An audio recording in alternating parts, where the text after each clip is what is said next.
जी अस्सलाम वालेकुम दोस्तों, कैसे हैं आप सब दोस्त। उम्मीद करता हूं कि आप सब खैर व आफियत से होंगे, जहां भी होंगे ठीक ठाक होंगे। आप मेरा यूट्यूब चैनल देख रहे हैं राशिद किया। मैं इस वक्त कोरिया के शहर इंचन में मौजूद हूं, अपनी कंपनी में ही मौजूद हूं। आप देख सकते हैं कि कंपनी की जो मतलब हमारी यूनिफॉर्म है उसी में हूं। तो थोड़ा फ्री था तो ये रोस्टर के आज की असल में वीडियो है रोस्टर जॉब फॉर्म का। जो रोस्टर आप फिल करते हैं, जो अभी जिन जिन लड़कों ने स्किल टेस्ट क्लियर किया है ना, उन्होंने मतलब मेडिकल के बाद ओईसी जाके रोस्टर फॉर्म फिल करना होता है। उसमें आपकी सारी डिटेल लिखी जाती हैं, फिर वो डिटेल ही आपकी कोरिया आती है।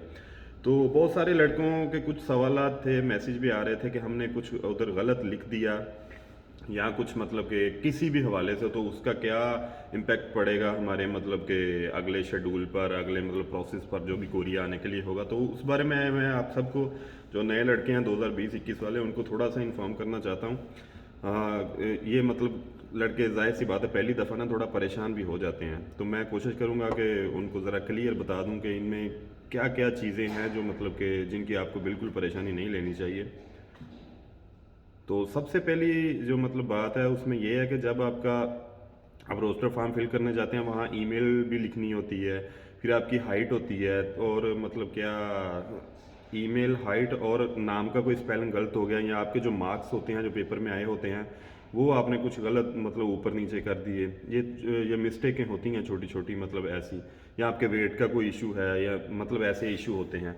तो कोई मेन इशू, ये एक बड़े इशू नहीं है। अगर आपके कोई नाम का स्पेलिंग गलत है, या मतलब कि आपकी हाइट थोड़ी बहुत ऊपर नीचे हो गई है, तो ये कोई मेन इशू नहीं है। अगर कोई मेन इशू होगा ना तो वो ओईसी आपको खुद कॉल कर लेगा बाद में, वो ऐसा चक्कर नहीं है। और अगर आपके कोई नाम के स्पेलिंग में गलती हो गई है तो ऐसा कोई चक्कर नहीं, क्योंकि आपका पासपोर्ट जो है, पासपोर्ट की कॉपी है, वो ऑलरेडी उनके पास है, वो उधर से चेक कर लेते हैं। आपकी मेडिकल रिपोर्ट के साथ लगी होती है हर चीज़।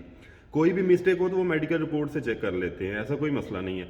और जो नंबर्स की बात है, जो आपके मार्क्स हैं, उस हवाले से आप परेशान रहते हैं कि हमने उधर अपने मार्क्स गलत या इकट्ठे लिख दिए सारे टोटल, या सही नहीं लिख पाए दोनों खानों में, तो वो भी मसला नहीं है। क्योंकि आपके जो मार्क्स की आईडी है एचआरटी की वेबसाइट पे, वो ऑलरेडी पास में लिखी हुई है, आपकी डिटेल ऑलरेडी मौजूद है। तो इस मामला में आप इतने परेशान ना हो, ये कोई इतने संजीदा मामला नहीं है। अगर कोई मसला होता है तो ओईसी आपको खुद कॉल करेगा। उसका रीज़न ये है कि उनकी जिम्मेदारी में शामिल है ना ये, क्योंकि आपके जब डॉक्यूमेंट कोरिया सेंड किए जाते हैं तो हर चीज़ वाज़ह तौर पे चेक की जाती है पहले।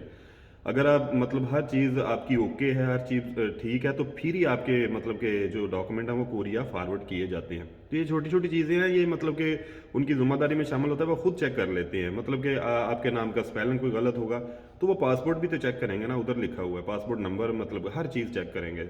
तो ऐसी छोटी छोटी चीज़ों की परेशानी लेने की ज़रूरत नहीं है। अल्लाह अल्लाह से सिर्फ दुआ करें कि अगला जो प्रोसेस है वो बड़े अच्छे तरीके से जो है ना आहिस्ता आहिस्ता चलता रहे और आप कोरिया भी आएँ। तो ये छोटी सी वीडियो थी, मेरा ख्याल है कि आपको सारा आपका माइंड क्लियर हो गया होगा। तो बाकी इंशाल्लाह ताला लगे रहें, जो जो भी काम कर रहे हैं पाकिस्तान में उस काम को कंटिन्यू करें। दोबारा जब आपका वीज़ा आए, अल्लाह खैर करे, जब भी आए, मतलब 1 माह बाद आए, 2 माह बाद आए, 4 माह, जब भी आए, मतलब कि तब आपको कोरिया के लिए फिर दोबारा मतलब उस प्रोसेस को स्टार्ट कर दें, जो जैसे जैसे वो आपको बुलाते हैं। तो तब तक जो है अपना काम भी करते रहें, मतलब कि अपना, चाहे आप अपने घर के काम ही कोई कर रहे हैं, जो भी है उसको कंटिन्यू रखें। और अल्लाह बेहतर करेगा। ज़ाहिर है अब तो वक्त पे छोड़ दिया है ना, अब तो जो होना है वो ऊपर वाले की मर्ज़ी से ही होना है ना, क्योंकि आपने अपनी मेहनत जहाँ तक थी वो मुकम्मल कर ली है। यहाँ तक ही होता है ना, आपने दोनों एग्ज़ाम पास किए, आपने जो आप पे डिपेंड था ना, मतलब कि आपने लाजमी करना है, वो आप कर चुके हैं। अब अगला प्रोसेस ऐसा है कि उसमें मतलब ये है कि आप सिर्फ दुआ कर सकते हैं कि या अल्लाह जल्दी मतलब कि हो जाए, या जल्दी हो या देर से, जब भी बेहतरीन टाइम हुआ आपके लिए, वो अल्लाह ताला की ज़ात बेहतर करेगी। तो लगे रहें, अल्लाह ताला आप सबको आपने जो नेक ख्वाहिशात हैं, मकसद हैं, उसमें कामयाब करे। तो इंशाल्लाह ताला फिर नेक्स्ट वीडियो में मुलाकात होगी। अपनी दुआओं में याद रखिएगा। अल्लाह ताला आप सबका हामी नासर हो। अल्लाह हाफिज़।